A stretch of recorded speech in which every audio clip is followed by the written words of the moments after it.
Hello students, कैसे हैं आप सब लोग। आई होप आप लोग सिंसियरिटी से डे 3 पूरा खत्म कर चुके हो और आज मैं डे 4 के अंदर तुम्हें पूरा का पूरा डेथ ऑफ ए पार्टनर और कंपैरेटिव स्टेटमेंट्स कराऊंगा। यानी इस अकेले वीडियो से भी कम मिनिमम 10 नंबर का कवर होने वाला है। तो बहुत इंपॉर्टेंट वीडियो है। एक वीडियो 10 मार्क्स का है, इसे अपने दोस्तों में शेयर करना और एक एक क्वेश्चन की प्रैक्टिस करना जो मैं अभी कराऊंगा। डेली प्रैक्टिस प्रॉब्लम डीपीपी तुमको दे रहा हूं जो कि टेलीग्राम चैनल पे और एसपीसीसी ऐप पे 5 डेज प्लेज में फ्री स्टडी मटेरियल के अंदर आपको मिल जाएगा। तो स्टार्ट करते हैं और कल हम लोग ऑफिशियली अपना फरवरी के एंड तक, जैसा मैंने कहा था कि 28 फरवरी को 5 डेज प्लेज एंड हो जाएगा और 5 दिन के अंदर आप अकाउंट्स और इको में इतना श्योर हो सकते हो कि अराउंड 50 मार्क्स आप आराम से आउट ऑफ 80 लेके आ सकते हो। फिर मार्च को नई स्ट्रेटजी लेके आऊंगा, न्यू टू डू लिस्ट लेके आऊंगा आप लोगों के लिए, ताकि नेक्स्ट एक वीक यानी 1 तारीख से लेकर 7 तारीख तक आपको क्या करना है। देन 7 के बाद हम फ्री छोड़ दूंगा आपको। अपना 8, 9, 10 अपना इंग्लिश की प्रिपरेशन करो और उसके बाद फिर मैं इको के एग्जाम गैप की स्ट्रेटजी लाके एग्जाम गैप में 12 तारीख से लेकर पूरा 18 तारीख तक पूरा का पूरा इको शुरू से एंड तक सब कुछ एवरीथिंग, एनसीईआरटी के notes, comprehensive question, sample paper, premium mock test, सब कुछ मैं आपको देने वाला हूं। राइट, तो आप ये ध्यान रखो कि दिन एक एक दिन बहुत कीमती है। एक भी दिन आपने अगर वेस्ट किया तो दोबारा वो लौट के कभी नहीं आएगा और आपको हर जाना उसका भुगतना पड़ेगा। ठीक है, तो अटेंडेंस लगा दो। डे 4 में कौन कौन बच्चे क्लास सिंसियरली आ रहे हैं।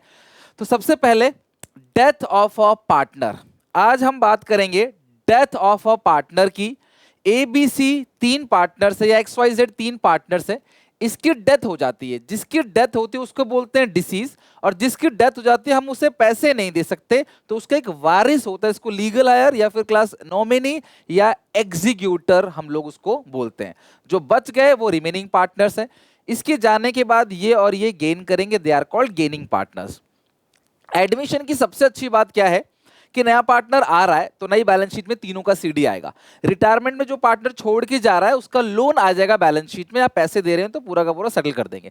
रिटायरमेंट में हम पार्टनर से बोलते हैं भाई तू रुक जा, साल के एंड में अपना हिसाब किताब लेके चले जाना। लेकिन डेथ ऑफ ए पार्टनर में हम ये नहीं कह सकते भाई तू मर मत, अभी साल के एंड में मर जाना ताकि हिसाब किताब पूरा का पूरा हमारा अच्छा हो जाए। डेथ अनसर्टेन है, कभी भी इसकी डेथ हो सकती है। मान लेते हैं 30 सितंबर 2023 को डेथ होगी। जो ईयर है वो 1/4/23 से चलता है, 31 मार्च 24 को एंड होगा।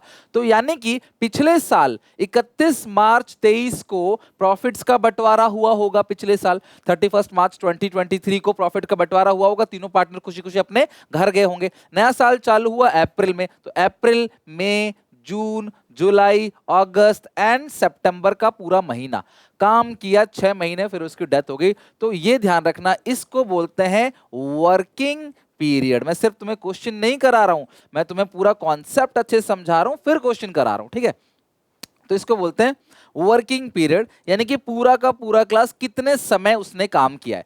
तो बहुत सारी ऐसी चीजें हैं, क्योंकि उसने 6 महीने काम किया, 6 महीने के बाद डेथ हो गई, तो उसके वारिस को कुछ ऐसी चीजें हैं जो टाइम बेसिस पे दी जाती हैं। लाइक इंटरेस्ट ऑन कैपिटल 6 महीने का देंगे, सैलरी पर मंथ की दे रखी है 6 महीने का देंगे, उसके हिस्से का profit up to date of death 30 सितंबर तक बिजनेस ने जो कमाया है ना उतना ही उसको देंगे, उसके हिस्से का प्रॉफिट पूरे साल का नहीं देंगे। ड्राइंग्स पे इंटरेस्ट भी उतने टाइम का चार्ज करेंगे। अगर कमीशन पर मंथ लिखा है कि पर मंथ 2000 कमीशन है तो 6 महीने का ही देंगे उसको, और कोई लोन है तो उसका जो इंटरेस्ट है वो भी 6 महीने का ही कैलकुलेट किया जाएगा। लेकिन कुछ चीजें ऐसी होती हैं जो साल भर के हिसाब से उसको दे देते हैं, मतलब पूरे फॉर्म में जो पड़ा हुआ है उसमें से उसका हिस्सा निकाल कर उसको दे देंगे। जैसे जनरल रिजर्व है, P&L है, WCR है, IFR है, गुडविल, P&L, ये जो बांटने वाले 7 आइटम होते हैं जिनको बोलता हूँ डिस्ट्रीब्यूटेबल आइटम, जो बैलेंस शीट के अंदर होते हैं और अपोजिट साइड पार्टनर्स में ओल्ड रेशियो में बढ़ जाते हैं, उसके हिस्से की गुडविल इज मोस्ट इंपोर्टेंट। और अगर उसने कोई लोन दिया या लिया है तो वो भी क्लास उठा के सीधा उसको दे देंगे, उसका उस पर कोई कैलकुलेट नहीं करेंगे। अगर उसने कोई लोन दिया है तो उसका लोन, उसका कैपिटल उठा के एज इट इज दे देंगे। तो ईयर बेसिस पे लोन्स को तो वैसे ही मत लिखो, क्योंकि वहां पे लोन दिया रहेगा साफ साफ, इसका इतना लोन है, तो वहां पे उठा के सीधा सीधा उसके अकाउंट में डाल देंगे, जैसे कैपिटल डालते हैं वैसे ही। और इसके अलावा जो रिवैल्यूएशन गेन लॉस है, रिवैल्यूएशन गेन और लॉस है, सीधा उसका हिस्सा निकाल के उसको दे देंगे, उसमें भी हमें कोई मंथ बाय 12 करने की जरूरत नहीं है। तो ये चीजें हैं जो लॉजिकली समझ भी आता है कि भाई अगर वो 6 महीने काम किया है तो 6 महीने की सैलरी देंगे, 6 महीने का इंटरेस्ट देंगे, इंटरेस्ट चार्ज करेंगे। अब एक बात ध्यान रखना कि जो इसकी डेथ हो जाती है तो ये जो पार्टनर्स है ना ये गेन करेंगे, they are called remaining partners और गेनिंग पार्टनर। और गेनिंग रेशियो निकालने का फॉर्मूला है new ratio minus old ratio. तो ध्यान रखना जो आपने रिटायरमेंट पढ़ा हुआ है ना, बिल्कुल सेम टू सेम रिटायरमेंट जैसा ही डेथ ऑफ अ पार्टनर, जैसा आप रिटायरमेंट पढ़ते हो सेम सेम वैसा है। उसमें भी आप रिवैल्यूएशन अकाउंट बनाते हो, इसमें भी उसकी जो गुडविल की एंट्री है, इसकी जो गुडविल की एंट्री बिल्कुल सेम है, बांटने वाले सारे आइटम बिल्कुल सेम है, नई रेशियो गेनिंग रेशियो बिल्कुल सेम है, नथिंग चेंज। अब आते हैं गुडविल। गुडविल का एंट्री बिल्कुल सेम है जो रिटायरमेंट पड़ा था। बैलेंस शीट के अंदर जो गुडविल है उसको राइट ऑफ करते हैं ओल्ड रेशियो के अंदर, और एडिशनल पॉइंट में जो गुडविल है उसकी रिमेनिंग टू रिटायरिंग करते थे, अब रिमेनिंग टू डिसीज करेंगे, या फिर इसको गेनिंग टू सैक्रिफाइसिंग भी कह सकते हैं। और किस रेशियो में होता है? गेनिंग रेशियो में, बिल्कुल सेम जो आपने रिटायरमेंट में पढ़ा था। ये है सबसे इंपॉर्टेंट चीज, और इसके बेसिस पे क्वेश्चन बनता है। जिसकी डेथ हुई है साल के शुरू से लेकर, साल के शुरू से जब तक डेथ हुई है तब तक का उसका प्रॉफिट कैसे कैलकुलेट करेंगे? प्रॉफिट तो साल के एंड में निकलता है, फाइनेंशियल ईयर जब एंड होता है 31 मार्च होता है, तब प्रॉफिट की कैलकुलेशन होती है। तो उसके हिस्से का प्रॉफिट हम कैसे निकालेंगे? तो या तो पिछले साल के बेसिस पे कि जो पिछले साल का प्रॉफिट था ऐसा मान लेंगे कि इस साल का प्रॉफिट भी वही है, वो क्वेश्चन बता देगा। या तो सेल्स बेसिस पे, उसने 6 महीने 9 महीने 3 मंथ्स 9 मंथ जितना भी उसने काम किया है तब तक उसने कितना मुनाफा कमाया, तब तक की सेल कितनी हुई है, उस सेल पे प्रॉफिट कितना निकला है उसमें से उसका हिस्सा निकाल के उसको दे दो। या फिर हम लोग एवरेज प्रॉफिट के बेसिस पे निकाल देंगे, लास्ट 3 इयर्स 4 इयर्स का जो एवरेज प्रॉफिट है उस बेसिस पे उसको हम लोग कैलकुलेट करके उसका प्रॉफिट दे देंगे। अब प्रॉफिट की जर्नल एंट्री क्या होती है, कैलकुलेशन तो मैं करके दिखाऊंगा भी और एंट्री भी सिखाऊंगा, पर एंट्री पहले याद कर लो। अगर तुम्हें क्वेश्चन में नई रेशियो गिवन नहीं है, ध्यान समझना, अगर नई रेशियो गिवन नहीं है तो प्रॉफिट की एंट्री होती है P and L suspense account debit to deceased partners capital account. बच्चे बोलते हैं सर डिसीज पार्टनर्स का कैपिटल अकाउंट आपने क्रेडिट किया है, समझ आ गया, लेकिन इसको डेबिट बैलेंस क्यों किया, ये डेबिट क्यों किया? बैलेंस शीट में एसेट साइड आता है, ठीक है, डेबिट एसेट साइड आएगा ऑब्वियसली। तो ये पी एंड एल सस्पेंस को डेबिट क्यों किया? क्योंकि बेटा आप अंदाजे से प्रॉफिट निकाल रहे हो, आपको नहीं पता कि एक्चुअल प्रॉफिट क्या है। 6 महीने में डेथ हो गई, आपने अंदाजे से निकाल लिया पिछले साल के बेसिस पे या फिर एवरेज बेसिस पे आपने अंदाजे से निकला, या सेल्स बेसिस पे, एक्चुअल प्रॉफिट नहीं है ये। तो इसीलिए हम एंट्री क्या पास करते हैं? P and L suspense account debit to partners capital account. आप सबको पता है किसी का कैपिटल अकाउंट क्रेडिट करने का मतलब उसकी कैपिटल को बढ़ाना, उसके लिए वो अच्छी बात है। तो जिसकी डेथ हुई है उसका कैपिटल अकाउंट क्रेडिट कर देंगे और लास्ट में टोटल करके सारा का सारा बैलेंस किसको उठा के दे देंगे? उसके एग्जीक्यूटर को। मैं दिखाऊंगा अभी।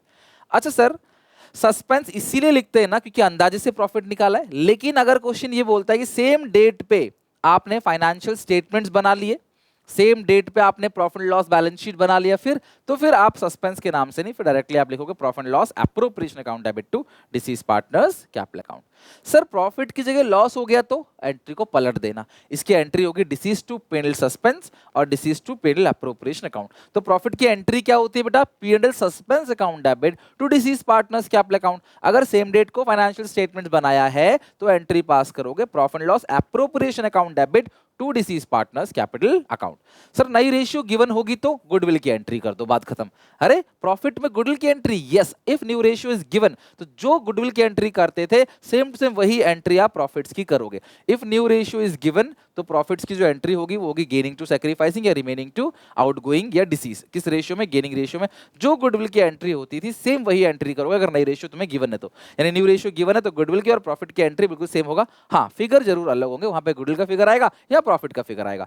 सर अगर लॉस हो गया तो रिवर्स एंट्री फॉर लॉसेस, अगर लॉस हो गया तो sacrificing to gaining, entry reverse कर देना, दैट्स इट, खत्म।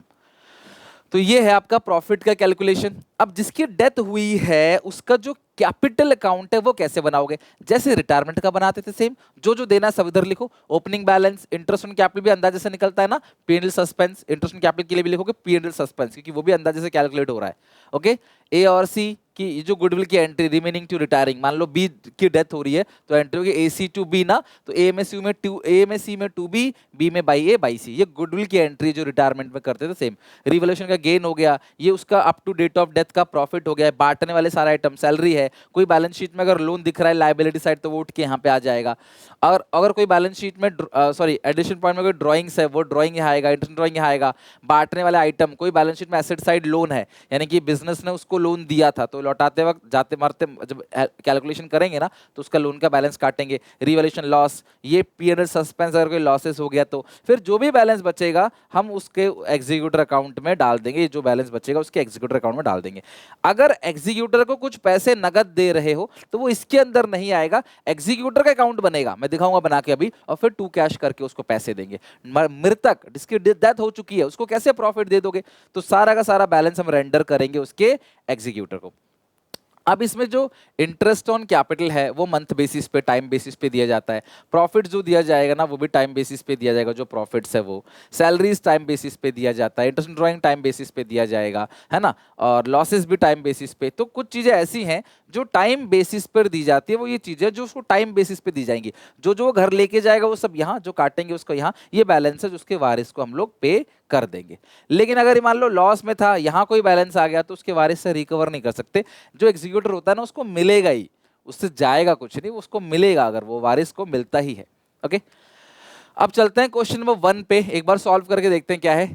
दानिश, अन्ना और प्रांजल, या ऐना बोल दो, जो भी बोलो, रेशियो है 5:3:2। The books close 31 March every year. Danish की डेथ हो जाती है 30 सितंबर को, तो इसकी डेथ होगी 30 सितंबर। अप्रैल, मई, जून, जुलाई, अगस्त, सितंबर, 6 महीने उसने काम किया है। दानिश के एग्जीक्यूटिव को ये 3 चीजें मिलेंगी और आपको एंट्री पास करनी है और शो योर वर्किंग्स क्लियरली, आपको बेसिकली एंट्री पास करनी है।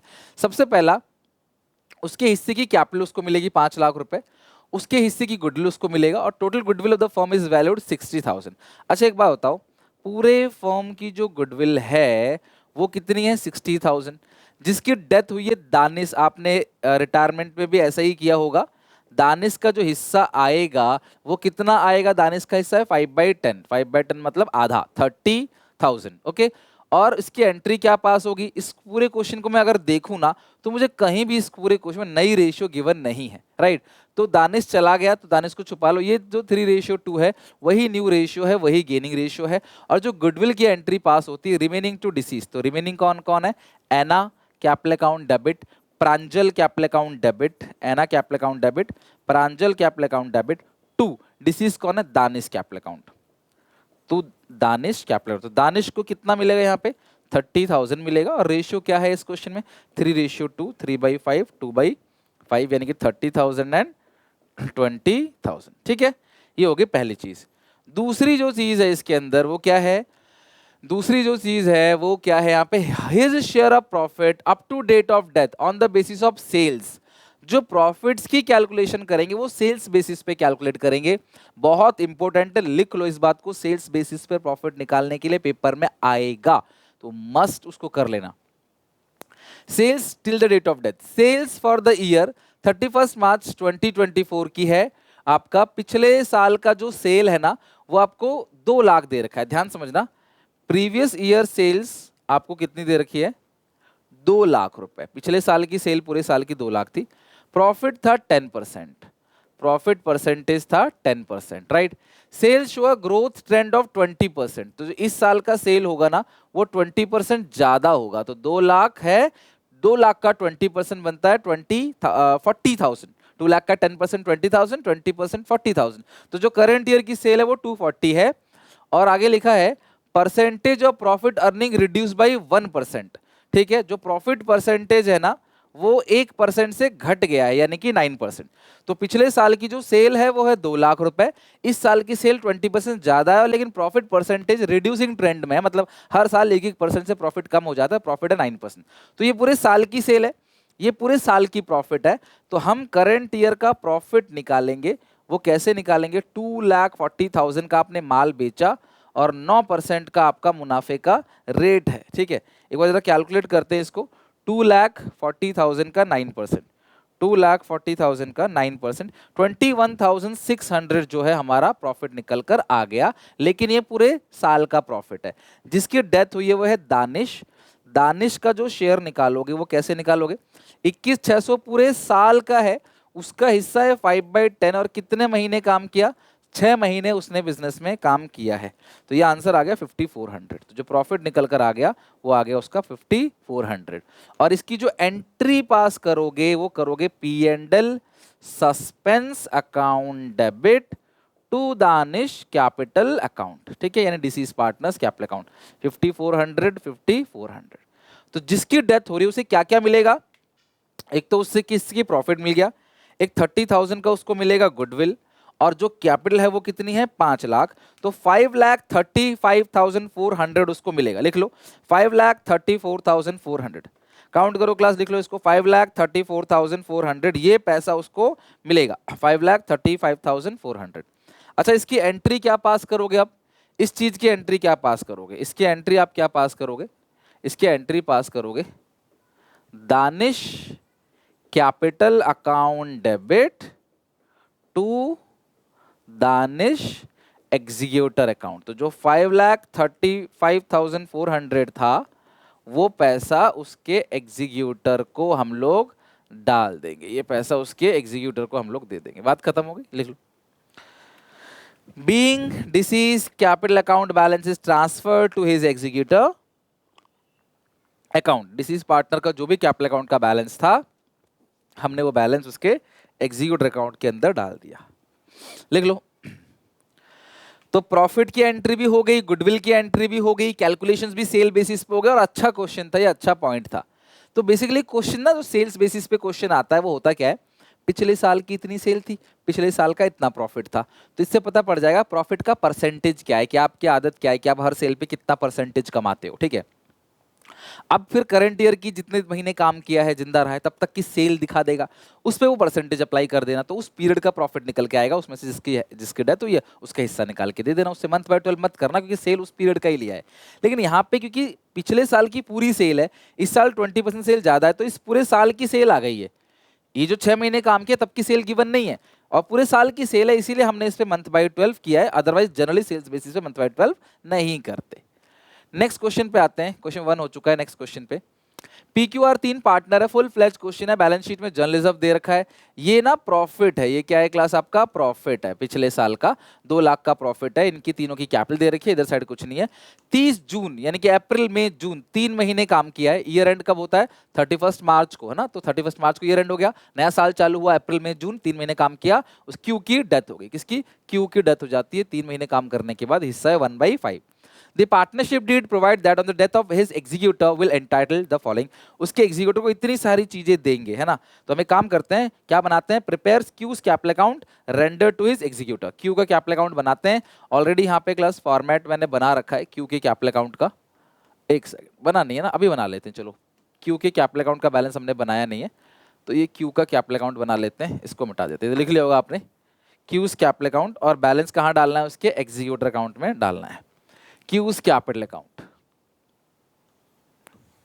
बनाओ फटाफट, Q's कैपिटल अकाउंट। कॉन्सेप्ट भी समझा रहा हूं, क्वेश्चन भी करा रहा हूं आपको, दोनों चीजें साथ साथ चल रही हैं, तो आप इन क्वेश्चन की प्रैक्टिस जरूर करना, बहुत अच्छे लेवल के क्वेश्चंस हैं, अभी पेपर में आ चुके हैं most of the questions. Particulars amount, particulars amount, Q capital account, जिसकी डेथ हो गई ना उससे कैपिटल अकाउंट, और जो बैलेंस डालेंगे ऑब्वियसली उसके एग्जीक्यूटर के अकाउंट में डाल देंगे। तो क्या लिखा हुआ है चेक करो, उसके कैपिटल का बैलेंस दो पहले, और उसको ना रिजर्व का हिस्सा दो, प्रॉफिट का हिस्सा दो, ठीक है। तो लिखो कैपिटल का अकाउंट का balance by balance BD by general reserves और बाई प्रॉफिट लॉस अकाउंट, और उसका हिस्सा जो है ना वो है 1/5 जिसकी डेथ हुई है, तो जनरल रिजर्व है 80,000, 1/5 16,000 आएगा जनरल रिजर्व का हिस्सा। P&L का हिस्सा कितना आएगा, ये बटने वाला आइटम है ना, ये भी बटेगा, उधर साइड कुछ नहीं है बांटने के लिए, 2 लाख का 1/5 40,000 आएगा, और कैपिटल कितनी है 250, ये हो गया 40,000, कैपिटल कितनी है 2,50,000, ठीक है। ये तीनों चीजें आ गई, 1/5 उसका शेयर है, आपने तीनों चीजों का 1/5 कर लिया। इंटरेस्ट ऑन कैपिटल 6% है, तो इंटरेस्ट ऑन कैपिटल के लिए लिखते हैं by P&L suspense interest on capital, तो 2,50,000 का कैपिटल है, 6% का इंटरेस्ट, और कितने महीने काम किया है 3 मंथ्स ही काम किया उसने जी, 3 मंथ्स, तो यहीं पे कैलकुलेट कर लो, 250 का 6% 3/12, तो ये आ गया आपका आंसर 3750। 2,50,000 का 6% 15,000 हो गया, 3/12 आ गया 3750, ये आ गया interest on capital. His share of profit up to date of death is calculated on the basis of last years profit. और लास्ट ईयर प्रॉफिट आपको ये दे रखा है, देखो ये 22-23 का, ये लास्ट ईयर प्रॉफिट नहीं है, ये है ना, ये है 21-22 का, सॉरी ये है 22-23 का प्रॉफिट। तो कई बार यहाँ प्रॉफिट नीचे ना देके बैलेंस शीट में दिया होता है, तो यहाँ से आप उठा लेना, यहाँ से आप देख लेना। 2 लाख का प्रॉफिट है, तो पिछले साल का प्रॉफिट है, आप लिखोगे बाई P&L सस्पेंस। ये किस चीज के लिए है? प्रॉफिट्स के लिए। कितना प्रॉफिट है? 2 लाख का प्रॉफिट है। उसका हिस्सा कितना है क्लास? जिसकी डेथ हुई है, जिसकी डेथ हुई है उसका हिस्सा कितना है? उसका हिस्सा है 6। उसका हिस्सा कितना है? 1 सेकंड। जिसकी डेथ हुई है, प्रॉफिट पूरे साल का है, जिसकी डेथ हुई है उसका हिस्सा कितना है क्लास? जरा 1/5 है उसका हिस्सा। जिसकी डेथ हुई है, देखो ना यहाँ पे हिस्सा कितना है उसका? 1/5। तो 1/5 शेयर है उसका, तो 2 लाख हो गया 1/5, यानी 40,000 बनता है उसका। लेकिन 3 महीने काम किया तो साल भर का नहीं देंगे, 3 मंथ्स का जो प्रॉफिट बनेगा वो बनेगा 10,000 रुपीज, ठीक है, बिकॉज 3 महीने काम किया है, जून को उसकी डेथ हो जाती है। प्रॉफिट भी हो गया। Goodwill is calculated on the basis of 3 years average profit of the last 4 years. अब मेरी बात ध्यान समझना, गुडविल के लिए एक छोटा सा वर्किंग नोट आप बना लेना। गुडविल के लिए यहाँ पे एक छोटा सा वर्किंग नोट बना देते हैं, पेज खाली कर देते हैं। गुडविल के लिए एक छोटा सा वर्किंग नोट बनाते हैं, क्योंकि गुडविल की कैलकुलेशन के लिए इसने क्या बोला है? Working note 1, calculation of disease share of goodwill, calculation of Q share of goodwill. तो जो गुडविल बोला है, बोला 4 साल का आपको एवरेज लेना है। Goodwill is to be calculated on the basis of 3 years purchase, multiply 3 से करेंगे, एवरेज लेंगे 4 साल का। तो 1 साल का प्रॉफिट 3 लाख है यहाँ पे, फिर अगले साल का 4 लाख है, फिर अगले साल का 1 लाख है, और ये प्रॉफिट है। इधर होता तो लॉस माइनस करते, फिर 1 साल का प्रॉफिट 2 लाख है।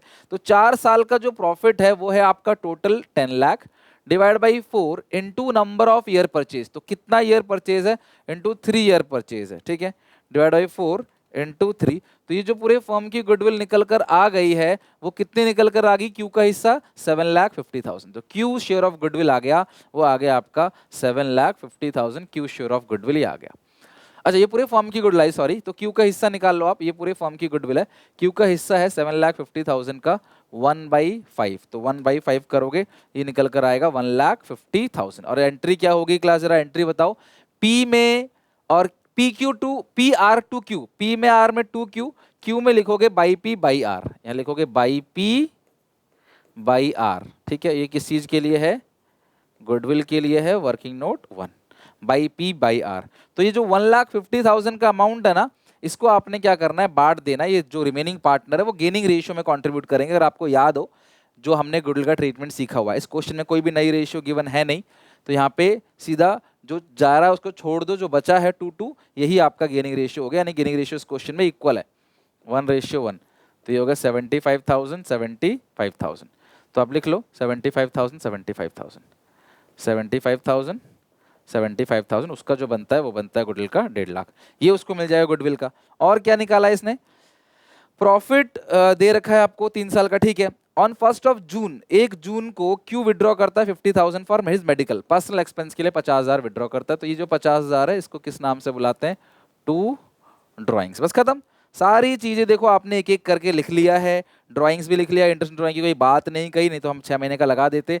और प्रॉफिट का हो गया, जर्नलिज्म का हो गया, सारी चीजें हमने खत्म कर दी। बस आप टोटलिंग कर लो, 3750 40,000 16,250 469,750, ठीक है, 469,750 4,69,000 4,69,750 माइनस कर देंगे 50,000, 469,750 माइनस करोगे 50,000, 419,750, और जो भी बैलेंस है वो किसको दे देंगे? To Q's executor account. जो क्यू का वारिस है, जो क्यू का एग्जीक्यूटर है, जिसको उसने नॉमिनी बनाया था, उसको आप ये अमाउंट पे कर दोगे, ठीक है। 419,750 लिख लो, फटाफट लिखो जल्दी से। ये हो गया डिसीज पार्टनर का capital account render to his executor. ये लाइन सिर्फ इसलिए लिखी रहती है कि जो बैलेंस है हम उसके एग्जीक्यूटर को दे देंगे, जो बैलेंस है उसके एग्जीक्यूटर को उठा के दे देंगे। आई होप आपको समझ आ गया होगा। और हर स्टेप के नंबर है, जितने सही होंगे ना उतने नंबर मिलेंगे। तो कोशिश करो ज्यादा से ज्यादा स्टेप सही हो और सीख लो ज्यादा अच्छे से। अल्टीमेटली कॉलेज में एडमिशन CUET के बेसिस पे होने वाला, 12th के मार्क्स पे नहीं। कॉन्सेप्ट पे फोकस करो, सीखने पे। थोड़े बहुत नंबर कम हो जाते तो निराश मत हो, क्योंकि आपको पास एक और मौका रहेगा। 6 मार्क्स का ये क्वेश्चन बहुत फेवरेट क्वेश्चन रहा है लास्ट 2 ईयर से एग्जामिनर का, तो बिल्कुल भी इसको हम लोग लापरवाही नहीं करेंगे, ध्यान से समझेंगे। एबीसी 3 पार्टनर है, रेशियो है 3:1, सी की डेथ हो जाती है, इसका हिस्सा है 1/6। 30 जून को इसने 3 महीने काम किया, अप्रैल मई जून। After the necessary adjustment his capital account show a credit balance of 70,600। उसका जो कैपिटल अकाउंट का बैलेंस है वो 70,600 रुपए है। उसको तुरंत दे देंगे 1 जुलाई को। 1 जुलाई जिस दिन डेथ हुआ उसके अगले दिन उसको 10,600 रुपए नगद दे देंगे, तो बचेगा कितना बैलेंस? 60,000 का बैलेंस बचेगा। और वो जो 60,000 का बैलेंस है उसकी 3 किस्त बनाएंगे, 20,000, 20,000, 20,000 की। लेकिन किस्त की जो पहली पेमेंट होगी वो होगी 30 जून 2024 को, अगली कब होगी? 30 जून 2025, अगली कब होगी? 30 जून 2026। और डेथ कब हुई है? डेथ हुई है 30 जून 2023 को। ये है पूरी कहानी, देखो लिख दिया मैंने। ईयर एंड 31 मार्च का होता है, आपको सी का अकाउंट बनाए फाइनली सेटल। मैं एक सेपरेट वीडियो भी लेके आऊंगा जहां पे मैं सिर्फ और सिर्फ लोन अकाउंट में फोकस करूंगा, क्योंकि मुझे लगता है 6 नंबर में अगर आ गया ना तो बाकी बच्चों से आप एक एडवांटेज ले जाओगे। बाकी बच्चे कर, बहुत कम बच्चे कर पाते हैं इस क्वेश्चन को, लेकिन मैं तुम्हें तसल्ली से धीरे धीरे समझाऊंगा। अगर मेरी मेहनत अच्छी लगे तो लाइक जरूर करना, अपने दोस्तों को भेजना जरूरी है वीडियो, ठीक है? ध्यान समझना। मैं सबसे पहले जिस दिन डेथ हुई है वो कौन सी डेट है? 30 जून 2023 की डेट है।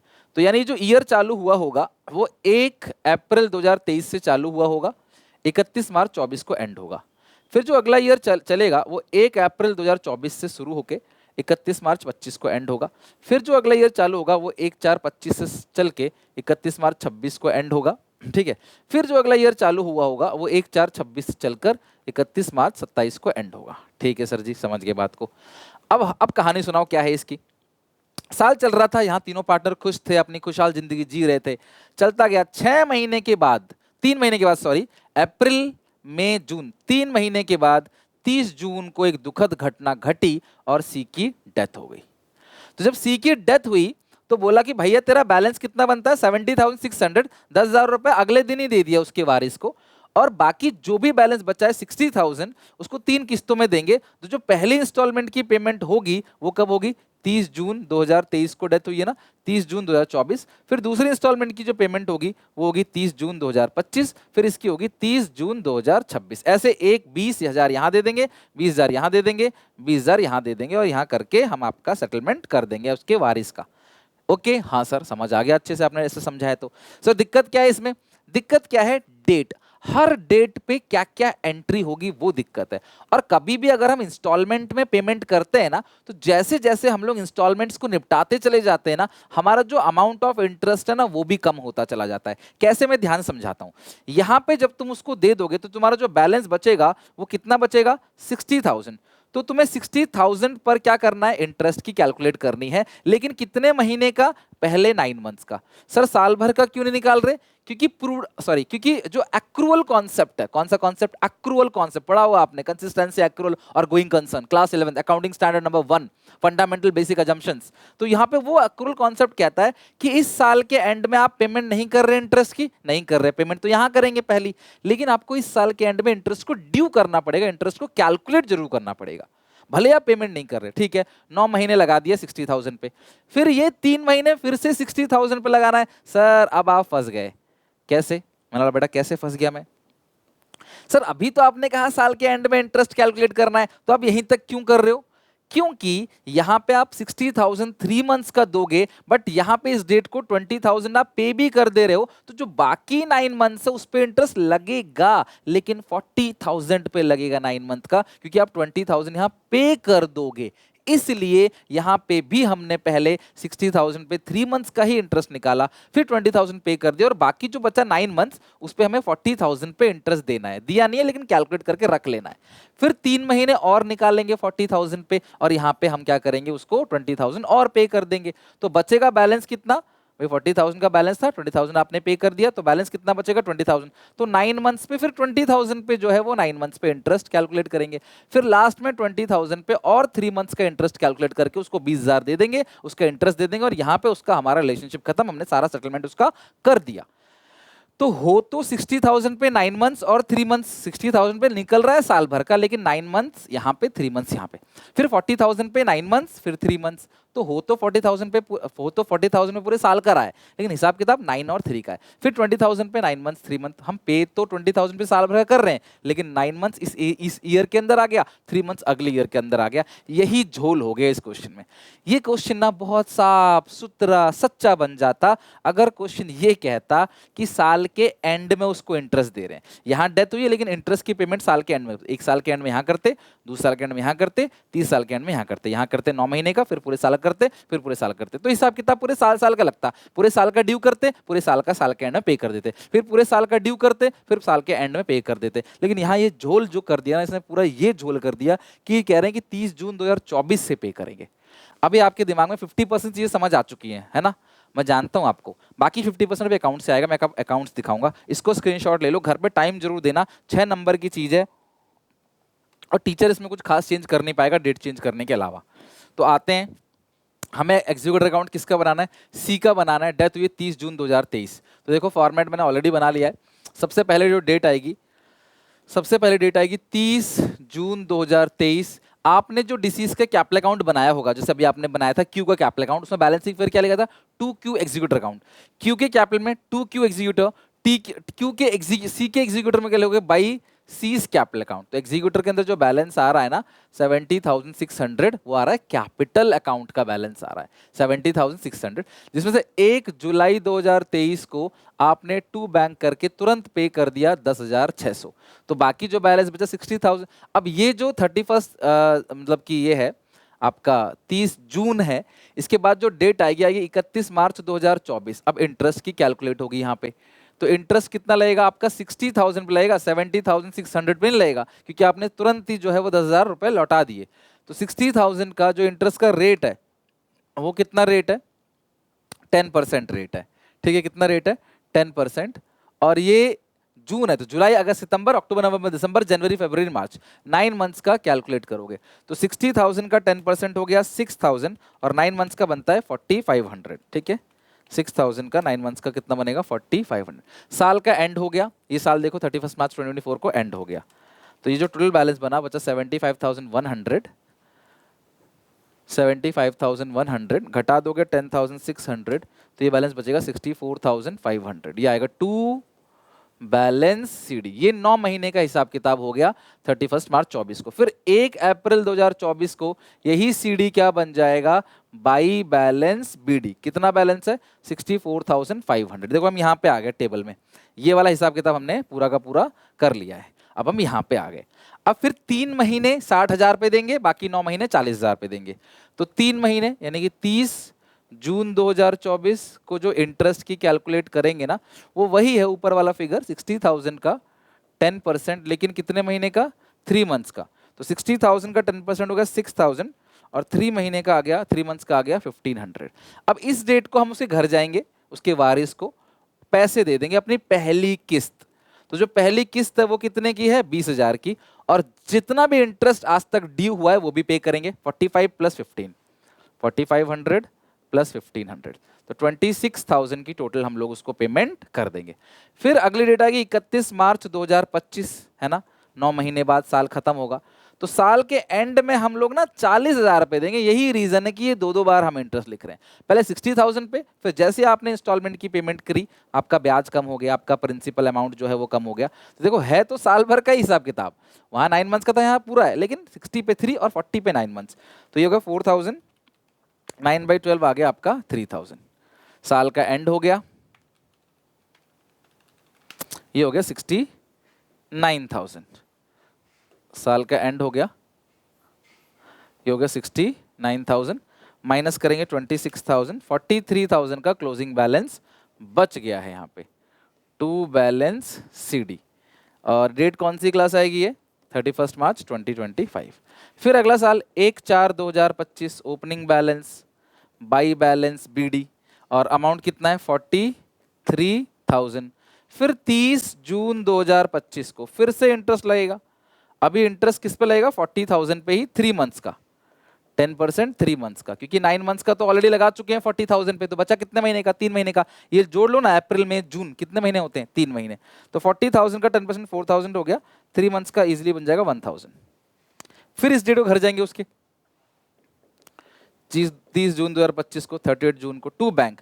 सेकंड इंस्टॉलमेंट कितनी है सर? सारी इंस्टॉलमेंट 20,000 की ही है, तो पहली इंस्टॉलमेंट यहाँ दे दी, दूसरी यहाँ दे दी, और इंस्टॉलमेंट अभी तक जितना ड्यू हुआ है 3 और +1, 3 + 1, क्योंकि देखो 1500 तक तो दे चुके थे ना, ये 3 रह गया था पिछले 9 महीने का और ये 1 रह गया था, तो टोटल कितनी पेमेंट कर दोगे? 24।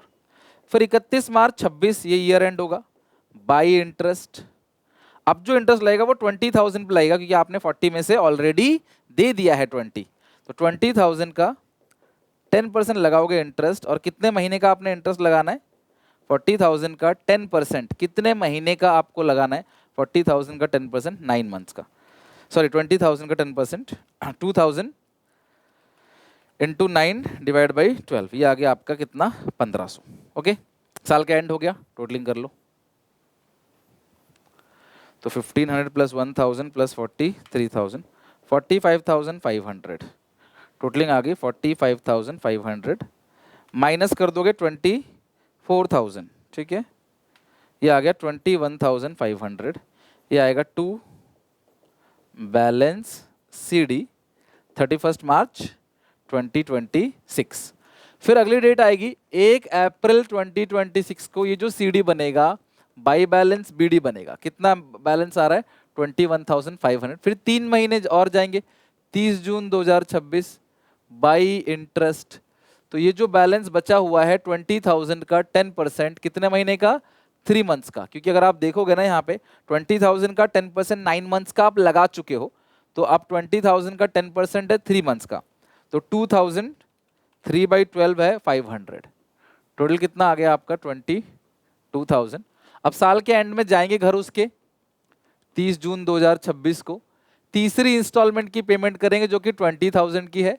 फिर जितना भी इंटरेस्ट ड्यू किया, यहाँ 1500 का ड्यू हो रहा था और यहाँ पे 500 का, 1500 + 500 22,000। कोई भी CD अब नहीं बचेगा, देखो आपका हिसाब किताब बराबर हो गया, और यहाँ पे डेथ ऑफ ए पार्टनर का, डिसीज का, एग्जीक्यूटर का लोन अकाउंट हमने पूरी तरीके से बना लिया।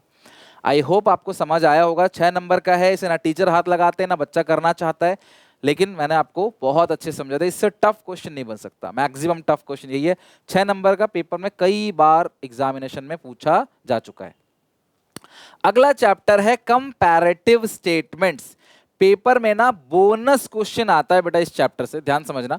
कंपैरेटिव स्टेटमेंट में ना 2 चीजें होती हैं, एक तो कंपैरेटिव स्टेटमेंट से कॉमन साइज स्टेटमेंट इस चैप्टर के अंदर, लेकिन मैं तुम्हें कंपैरेटिव स्टेटमेंट बताऊंगा जो पक्का पेपर में आएगा। अच्छा, कंपैरेटिव स्टेटमेंट क्या है?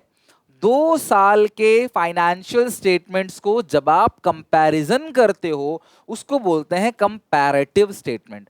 आप ये कंपैरिजन अपनी कंपनी के साथ भी कर सकते हो। अपनी कंपनी का इस साल का फाइनेंशियल स्टेटमेंट्स आप अपनी कंपनी के पिछले साल के फाइनेंशियल स्टेटमेंट से कंपेयर कर सकते हो, या फिर आप अपनी कंपनी के फाइनेंशियल स्टेटमेंट्स को किसी और कंपनी के फाइनेंशियल स्टेटमेंट्स के साथ भी कंपेयर कर सकते हो।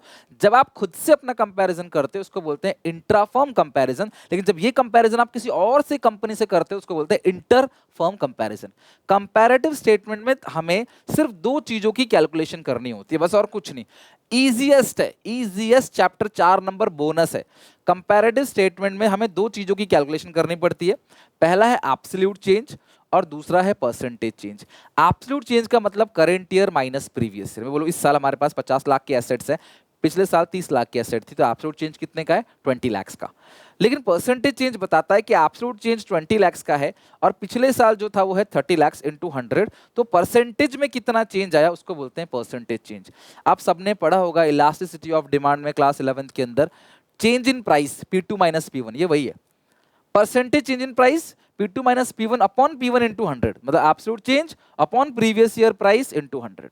ये 2 फॉर्मूले ध्यान रख लो, absolute change current year minus previous year, percentage change absolute change upon previous year into 100। तो ये बहुत सिंपल है।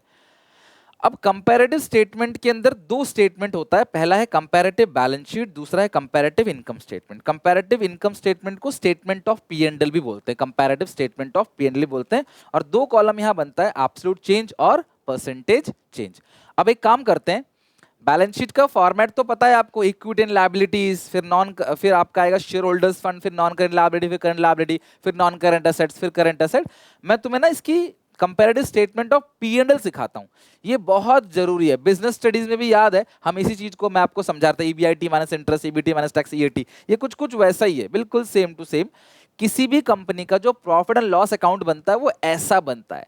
आपने जो प्रॉफिट लॉस अकाउंट 11 में पढ़ा होगा ना, वो प्रोप्राइटरशिप फर्म का है, वो कंपनी का नहीं है। कंपनी ऐसे बनाती है, कैसे बनाती है? सबसे पहले कंपनी लिखेंगी रेवेन्यू फ्रॉम ऑपरेशंस, ध्यान रखना, ये उसको छोड़ दो, उसको बाद में बात करेंगे। तो सबसे पहले रेवेन्यू फ्रॉम ऑपरेशन, जिसको हम लोग नेट सेल्स बोलते हैं, उसमें कंपनी ऐड करेगी अदर इनकम, कुछ और other income, like rental interest है, डिविडेंड है, कुछ भी अदर इनकम आ रहा है सेल्स के अलावा, जो आपका ऑपरेशन है रोज का, उसके अलावा आएगा टोटल रेवेन्यू। ठीक है, इसमें नहीं आएगा, इसमें और इसमें। फिर आप एक्सपेंस की लिस्ट तैयार करोगे, cost of material, inventory, depreciation, finance cost, other expenses, सारे एक्सपेंस का आता है टोटल एक्सपेंस। तो टोटल रेवेन्यू में से जब आप टोटल एक्सपेंस को घटाओगे तो आएगा प्रॉफिट बिफोर टैक्स, फिर टैक्स घटा दोगे तो क्या आएगा? Profit after tax. ये जो फाइनेंस कॉस्ट है इसी को हम लोग इंटरेस्ट बोलते हैं। ठीक है, तो क्या क्या है जरा मुझे फटाफट जरा ओरली रिवीजन कराओ। सबसे पहले क्या लिखते हैं? सबसे पहले क्या लिखते हैं? Revenue from operations plus other income, फिर एक्सपेंस की लिस्ट बनेगी, आएगा total expense, total revenue minus total expense, आएगा प्रॉफिट बिफोर टैक्स, माइनस करेंगे टैक्स तो आएगा प्रॉफिट आफ्टर टैक्स। ये जो टैक्स की कैलकुलेशन होगी ना, वो हमेशा इस पे होगी, जो ये प्रॉफिट बिफोर टैक्स आया है ना, उस फिगर पे प्रॉफिट की टैक्स की हमेशा कैलकुलेशन होगी, वो परसेंटेज दिया रहेगा। तो आपको ये नोट्स टू अकाउंट्स गिवन रहेगा, प्रीवियस ईयर फिगर गिवन रहेगा, करंट ईयर फिगर आपको गिवन रहेगा, फिर क्लास बनेगा इसमें एब्सोल्यूट चेंज और परसेंटेज चेंज, ये दो कॉलम एक्स्ट्रा बनता है। एब्सोल्यूट चेंज का formula current year minus previous year, और परसेंटेज चेंज का फॉर्मूला है absolute change upon previous year into 100। ठीक है, ओके तो ये हो गया आपका परसेंटेज चेंज। तो चलते हैं कंपैरेटिव बैलेंस शीट भी बनाते हैं, उसका क्वेश्चन बनाते हैं, कंपैरेटिव स्टेटमेंट ऑफ P&L का भी बनाते हैं, दोनों को अच्छे से सीखते हैं। ठीक है, कंप्लीट द कंपैरेटिव स्टेटमेंट। देखो ये रहा कंपैरेटिव स्टेटमेंट पूरा, ये रहा equity and liability, shareholder fund, share capital हो गया, यहाँ पे करंट लायबिलिटी, लॉन्ग टर्म, ये सब चीज देखो दे रखा है, यहाँ पे एसेट साइड की सारी चीज दे रखी है, और यहाँ पे ना कुछ कुछ फिगर छोड़ रखा है। देखो एब्सोल्यूट चेंज, परसेंटेज, आप सबको पता है, आपको कॉपी पेस्ट करना है, बस निकाल लेना है, इसको खत्म कर देना है, फॉर्मूला लिख लो, और एक एक चीज देखो कितने आसानी से 1 मिनट के अंदर पूरा का पूरा क्वेश्चन देखो सॉल्व होगा। हाँ बट पेपर में आपको समय ज्यादा लगेगा, क्योंकि इसे पूरा उतारना पड़ेगा आपको अपनी कॉपी में। ठीक है, कोई नंबरिंग तो दे नहीं रखी, इसको रेफर करके लिख दो, आपको बनाना ही पड़ेगा। अच्छा अब सुनो, अब ये जो फिगर है ये है, इसको बोलते हैं करंट ईयर, और ये क्या है आपका प्रीवियस ईयर। तो एब्सोल्यूट चेंज का फॉर्मूला क्या है? Current year minus previous year, current में से ही प्रीवियस घटाना, चाहे करंट यहाँ लिखा हो, यहाँ लिखा हो, जहां भी लिखा होगा, करंट से प्रीवियस घटाना। 18 में से कितना घटाओगे ताकि 6 बच जाए? भाई 12 लाख आ गया आंसर। 18 माइनस 12 कितना आ गया? 6 लाख। नहीं तो तुम 18 में से 6 घटा दो, यहाँ पे आ जाएगा 12 लाख। जैसे निकालना हो, 6 में से 6 गया 0, और 0 का परसेंटेज क्या आएगा? 0। अच्छा यहाँ एब्सोल्यूट चेंज कैसे निकालोगे? सॉरी परसेंटेज चेंज कैसे निकालोगे? Absolute change upon previous year, previous year है 12 लाख इंटू 100, तो 6 लाख डिवाइडेड 12 लाख इंटू 100, तो ये 50%। क्या आ गया आपका आंसर? 50%। आई समझ बात? 6 लाख 6 लाख 0 0 हो गया, 6 में से 3 गया तो कितना बचा? 3 lakh. Current year minus previous year 3 lakh. अब इस 3 लाख को प्रीवियस ईयर से डिवाइड देना है, प्रीवियस ईयर कितना है? 3 लाख इंटू 100, तो ये कितना परसेंटेज आ गया? ये आ गया आपका 100%। आई क्लास बात समझ? Property plant equipment and intangible assets, ठीक है, तो ये हो गया प्रॉपर्टी प्लांट एंड इक्विपमेंट। अब देखो करंट ईयर ये है प्रीवियस ईयर, करंट में से प्रीवियस घटाओ एब्सोल्यूट चेंज, किससे 15 घटाओगे ताकि 3 आ जाए? 18 लाख, 15 प्लस 3 कितना हो गया? 18 लाख। 18 में से 15 घटाओगे तभी तो 3 आएगा, क्रॉस चेक कर लेना। फिर 3 लाख को डिवाइड दोगे प्रीवियस ईयर से 15 लाख से इंटू 100, तो कितना आएगा? 3 lakh divide by 15 lakh into 100, 20%। ये कितना आ गया आपका? 20% आ गया, राइट। फिर इसमें से ये घटाओगे 5 लाख, तो किसमें से क्या घटाओगे? तो 10 लाख में से आप अगर 5 घटाते हो तो 5 ऐड कर दो। भाई x में से 5 लाख घटाओगे तो 5 लाख आएगा, तो x की वैल्यू कितनी आ गई? ऐसे कर लो, अगर नहीं दिमाग काम कर रहा तो x मान के कर लो भाई। अब इस 5 लाख को प्रीवियस से डिवाइड दोगे इंटू 100, तो आ गया 100%। अब ये 2 लाख को किससे क्या घटाओगे ताकि ये सारे, ये देखो ये 100% चेंज है, कितना चेंज है? 100%। तो ये 2 लाख है तो ये भी 2 लाख है ना, या सॉरी ये 100% है, 2 लाख है तो ये 1 लाख होगा। ओके ध्यान समझना, ये चेंज 100% है, यानी कि डबल हो गया भाई, 100% बढ़ गया, डबल हो गया, तो यानी पहले 1 लाख रहा होगा, 2 लाख में से 1 लाख घटाएंगे तो कितना बचेगा? 1 लाख। फिर 1 लाख को 1 लाख से डिवाइड देंगे इंटू 100 करेंगे तो कितना आएगा? 100%। ऐसे एक्स मान के कर लो आप, तब भी हो जाएगा। तो ये हो गया आपका पूरा का पूरा comparative balance sheet. Now moving to this question, from the following prepare comparative statement of profit and loss, यानी कंपैरेटिव इनकम स्टेटमेंट बनाना है। दिक्कत ये है ना, बैलेंस शीट हमेशा अरेंज फॉर्मेट में रहता है, ये अरेंज नहीं है। इसको सबसे पहले अरेंज करेंगे, revenue from operations plus other income आएगा, टोटल रेवेन्यू, फिर एक्सपेंस की लिस्ट बनेगी, टोटल एक्सपेंस, फिर total revenue minus total expense तो आएगा PBIT, sorry PBT minus tax करेंगे तो आएगा पीएटी। तो बनाते हैं इसको, फॉर्मेट हमने ऑलरेडी बना रखा है, question number 5 solution format already बना रखा है, एक एक करके हम लोग चीजों को लिखते चले जाते हैं। सबसे पहली चीज यहां पे आएगी revenue from operation, revenue from operations. तो वो कितना है 4 लाख 3 लाख, 24 का है 4 लाख, नहीं एक सेकंड देखना, 24 का है 3 लाख, तो 24 का जो है वो है 3 लाख और ये है आपका 4 लाख, ये ध्यान रखना। 2023 का जो है वो है 4 लाख, 24 का जो है इसको बोलते हैं प्रीवियस ईयर, पिछला साल, और ये हो गया करंट ईयर, ये वाला साल। तो करंट ईयर का 3 है, पिछला का 4 है। अदर इनकम कितना है, करंट ईयर का 40, करंट ईयर का 40, प्रीवियस ईयर का 80, इसमें ऐड करेंगे रेवेन्यू फ्रॉम ऑपरेशन में अदर इनकम। जैसे ही आप अदर इनकम ऐड करोगे तो आपको मिल जाएगा टोटल रेवेन्यू, टोटल रेवेन्यू आपको मिल जाएगा। तो टोटल रेवेन्यू निकाल लेते हैं, कितना है इस क्वेश्चन में, ये आ गया 4,80,000 और ये आ गया 3,40,000, ठीक है। फिर आप एक्सपेंस की लिस्ट बना लो, एक कितने खर्चे हैं जरा ये भी देख लो, कई बार एक ही दिया होता है एक्सपेंस, एक ही एक्सपेंस दिया हुआ है बस। एक्सपेंस जो है 50% है रेवेन्यू फ्रॉम ऑपरेशन, दोनों का, कई बार चेंज होता है, इसका 30% हो सकता है, इसका 50% हो सकता है, तो इसको ढंग से पढ़ना, बस ये चीज गलती मत करना।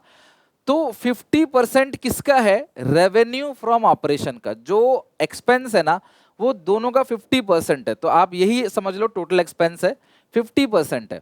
किसका 50% है, टोटल रेवेन्यू का नहीं है, रेवेन्यू फ्रॉम ऑपरेशन का है। 4 लाख का 50% कितना आ गया 2 लाख, और 3 लाख का 50% कितना आ गया 1,50,000। तो ये आपका आ गया है टोटल रेवेन्यू। फिर आएगा आपके पास प्रॉफिट बिफोर टैक्स, कितना क्लास आएगा आपके पास, profit before tax, total revenue minus total expense. तो 480 में से 2 घटा दोगे, 480 में से 2 जाएगा तो 2,80,000 का प्रॉफिट बिफोर टैक्स आ गया। फिर ये है 340 माइनस करेंगे 150, तो ये आ गया क्लास कितना 1,90,000। तो total revenue minus total expense आ गया प्रॉफिट बिफोर टैक्स। फिर इसमें से माइनस करेंगे टैक्स, कितना टैक्स रेट है 40% है, तो इसका 40% अगर आप निकालोगे तो आएगा 76,000, माइनस कर दोगे 190 से 114,000, और इस 280 का, हाँ टाइम लगेगा एग्जामिनेशन में, बिकॉज मैं तो फटाफट कर दे रहा हूँ, लेकिन कैलकुलेटर से आपको तो नहीं मिलेगा वहाँ पे, तो ये मानता हूँ समय बहुत लगेगा, ठीक है। तो ये हो गया आपका डन, टोटल हो कर दो, ये आ गया आपका प्रॉफिट आफ्टर टैक्स। तो ये सबसे पहले करना पड़ता है अरेंजमेंट, कि सबसे पहले आप इस तरीके से इसको अरेंज करो।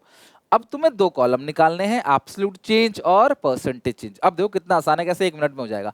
एब्सोल्यूट चेंज है current year minus previous year, 3 में से 4 जाएगा तो माइनस का 1 लाख आ गया है ना, माइनस को ब्रैकेट में लिखते हैं। इस 1 लाख को प्रीवियस ईयर से डिवाइड दोगे, इंटू करोगे 100, तो ये आएगा माइनस का 25%।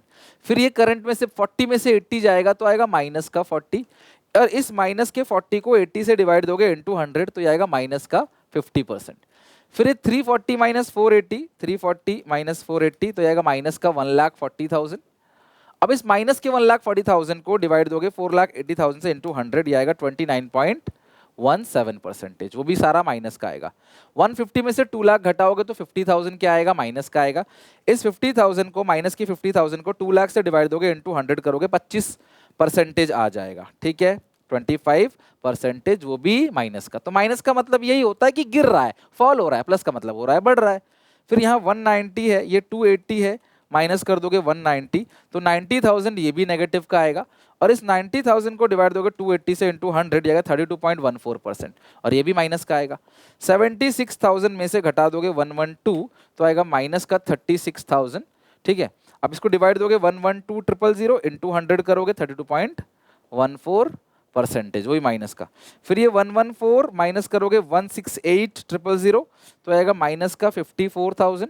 अब इस माइनस की 54,000 को 168 इंटू 100 करोगे तो आएगा 32.14%, वो भी नेगेटिव कर लो। ये हो गया। तो जब आप ये क्वेश्चन को सॉल्व कर लोगे, लिख लो, पॉज करके लिख लो या फिर स्क्रीनशॉट ले लो, जो भी है। आप नीचे ना आंसर में ना एक चीज और लिख देना, नोट के अंदर एक चीज और लिख देना, absolute change is equal to current year minus previous year और percentage change is equal to absolute change upon previous year into 100। ये जरूर लिख देना आप, ताकि आपको कैलकुलेशन दिखाना कुछ नहीं है, लेकिन हाँ आपने कैसे निकाला है, क्या फॉर्मूला यूज किया वो लिख दोगे तो सेफ रहोगे। 1 नंबर यहाँ आपको मिल जाएगा। 3 नंबर का ये पूरा का पूरा कैलकुलेशन है, राइट। तो ये क्वेश्चन हमारा हो गया दी एंड। और इसके साथ डे 4 हम लोगों ने खत्म कर दिया। आई होप वीडियो थोड़ी लंबी होगी, लेकिन डे 4 हमारा पूरा खत्म हो गया। मैंने हर चीज दिल से समझाई आपको, हर एक क्वेश्चन अच्छे से समझा, इनकी प्रैक्टिस करना, इसको अच्छे से लर्न कर लेना। मैं 1 तारीख को एक और स्ट्रैटेजी लेके आऊंगा आपके लिए, नेक्स्ट 1 वीक की स्ट्रैटेजी, 1 मार्च से 7 मार्च तक की, क्योंकि उसके बाद वो भी नॉन मैथ्स वालों के लिए, not for maths students. Maths वाला अपना मैथ्स की प्रिपरेशन करते रहो, इंग्लिश की प्रिपरेशन करते रहो। 1 तारीख से लेकर 11 तारीख तक मैथ्स और इंग्लिश की प्रिपरेशन करो। मैथ्स वाले दबा के, हमारे चैनल पे इंग्लिश की वीडियोस भी आ रही हैं, लेकिन जो बात करेंगे नॉन मैथ्स वालों की, उनके लिए हफ्ते का प्रिपरेशन जो है, स्ट्रैटेजी जो है वो फुली मैं कल लेके आ जाऊंगा, तो उसको जरूर देख लेना। ओके, मिलते हैं नेक्स्ट वीडियो में। यहाँ तक पढ़ के समझ के याद करके आना। Till then take care, bye bye.